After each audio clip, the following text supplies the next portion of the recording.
Good evening and thanks for joining us. I'm Kenesha Dees. Sunday would have marked 50 years of the passage of Roe v. Wade, but the Supreme Court struck down that law last year, and it sent a ripple effect through every state, including right here in the state of Alabama. Well, what does that mean for us here as far as abortion laws? Well, we have some of the strictest. Abortion law after fertilization of an egg is illegal, and there are no exceptions for rape or incest. The only exception is the life of a mother who is in danger. Now, our Nixon Norman joins us live from the Alabama Women's Center. Nixon, how does this impact the Women's Center? Kenesha, tomorrow marks 7 months since the Supreme Court overturned Roe v. Wade with the Dobbs decision.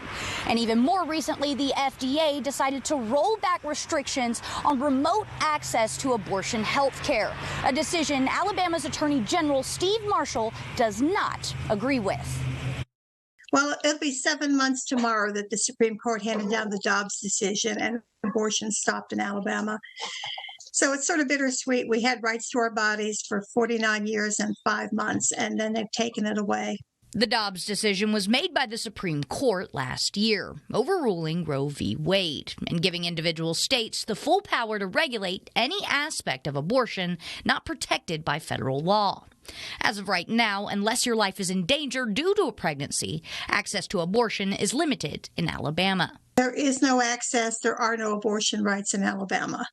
You either have to travel out of state or find somebody that will send to you medications to terminate a pregnancy, or you're stuck carrying the pregnancy. Recently, Alabama's Attorney General Steve Marshall, alongside 22 other state attorneys general, sent a letter to the Commissioner of the Food and Drug Administration, Robert Califf, condemning the FDA's recent decision to abandon its long-standing restrictions on the remote prescription and administration of abortion-inducing drugs, meaning that even though the FDA has rolled back on remote restrictions to abortion medication, lawmakers here in Alabama do not agree. Well, the FDA is now coming around saying, well, pharmacists can hand those out now. It doesn't have to be in the presence of a doctor. You just need a prescription.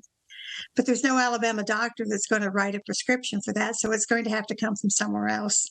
Again, although the FDA allows for people to receive abortion medication via prescription, Alabama does not condone this. Going back to this letter to the FDA, those attorneys general said, quote, "The authority to regulate abortion lies with the people and their elected representatives. In our states, we prioritize the health and safety of women and children, and our laws reflect this. And in many states, including Alabama, elective abortion is illegal.